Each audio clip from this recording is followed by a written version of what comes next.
This is cancer tissue. The spatial biology of such samples is of great value in cancer research. It is usually accessed by MALDI imaging, which provides deep molecular information for tissues and cells.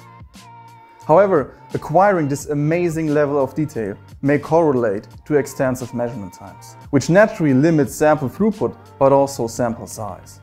To overcome this, Bruker has created IR-guided MALDI imaging to save you from countless hours of measurement time. Now you can narrow down tissue and cell types of interest before starting molecular deep dive with MALDI imaging. Think about this. You can perform MALDI imaging at maximum spatial resolution for all your samples, while still saving up to 90% of measurement time. Visit our website for more information or contact us if you'd like to see this in action.